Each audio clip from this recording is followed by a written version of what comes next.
¿Alguna vez te preguntaste por qué las lechuzas son tan místicas? Desde tiempos antiguos fueron símbolos de sabiduría y también de presagios. Estas son 5 de las lechuzas más fáciles de avistar si visitas el Chaco argentino. En primer lugar tenemos a la lechucita vizcachera. Es la más diurna y fácil de ver. Siempre se encuentra en pastizales y en postes al costado de los caminos. La lechuza del campanario es la famosa, la de los cuentos, con sus silbidos aterradores por la noche y su pálido plumaje. Otro rodeado de mística es el caburé chico. Se dice que imita cantos para atraer presas. Se lo puede encontrar en dos morfos, uno rufo y otro gris.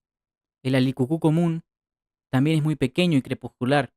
Es casi invisible entre las ramas. Y por último tenemos al ñacurutú, que si bien no es una lechuza, el gran búho americano es la rapaz nocturna más grande y temida de nuestra zona.